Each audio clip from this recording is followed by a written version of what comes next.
नमस्कार, श्रेयास किचनमध्ये तुमचे मनापासून स्वागत।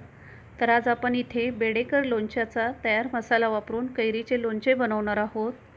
तर इथे मी ह्या कैऱ्या वजनी प्रमाण अर्धा किलो या प्रमाणामध्ये मी ह्या कैऱ्या घेतलेल्या आहेत।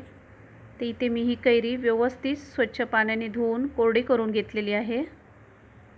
तर आता आपण तुम्हाला हव्या असतील त्या आकारामध्ये मोठ्या किंवा छोट्या आकारामध्ये ह्याच्या फोडी करून घेणार आहोत। ते इथे कैरी बारीक चिरून तयार आहे। तर आता आपण ही कैरी एका डब्यामध्ये काढून त्यामध्ये 1 चमचा हळद, 1 चमचा मीठ व्यवस्थित मिक्स करून घेणार आहोत। आता ही कैरी आपण पूर्ण एक रात्रीसाठी तशीच ठेवून देणार आहोत। तर इथे दुसऱ्या दिवशी तुम्ही पाहताय ह्या कैऱ्यांना पाणी सुटलेलं आहे। तर ह्या कैऱ्यांमधील हे पाणी आपण पूर्णपणे एका चाळणीवरती ह्या कैऱ्या काढून घेणार आहोत। तर ह्या कैऱ्यांमधील पाणी पूर्णपणे काढून झाल्यानंतर एका सुती कपड्यावरती ह्या कैऱ्या पसरवून 5 ते 6 तासासाठी सुकवून घ्यायच्या आहेत। तर इथे कैऱ्या सुकवून झाल्याच्या नंतर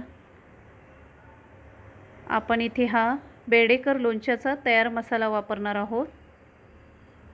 हे पूर्ण पॅकेट 1 किलो कैरीसाठी 100 ग्रॅम मसाला ह्या प्रमाणामध्ये वापरायचा आहे। पण इथे मी ह्या कैऱ्या अर्धा किलोच घेतलेल्या आहेत, त्यामुळे यातील फक्त 50 ग्रॅम मसाला मी वापरणार आहे।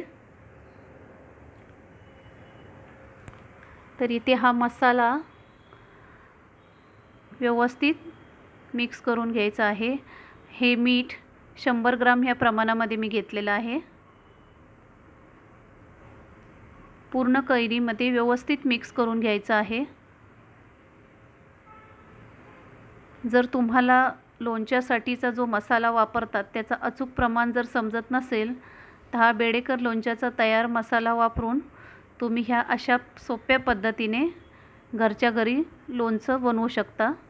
तर इथे मी एका डावमध्ये 1 वाटी तेल कडकडीत गरम करून घेतलेलं आहे। हे तेल साधारण थंड झालं की त्यावरती 1 चमचा मोहरी, 1 चमचा हळद,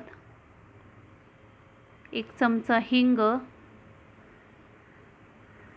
15 ते 20 लसणीच्या पाकळ्या याची फोडणी करून घेणार आहोत। ही फोडणी पूर्ण थंड झाल्यानंतरच आपण ह्या कैऱ्यामध्ये वापरणार आहोत।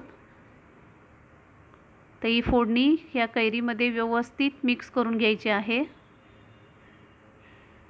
तर इथे मी एक काचेची भरणी व्यवस्थित स्वच्छ कोरडी करून घेतलेली आहे। त्यामध्ये आपण हे सर्व मिश्रण भरून घेणार आहोत। तर हे अशा पद्धतीने वर्षभर टिकेल असे कैरीचे लोणचे बनवून तयार आहे। जर तुम्हाला ही रेसिपी आवडल्यास माझ्या चॅनलला लाईक, शेअर आणि सबस्क्राईब करायला विसरू नका।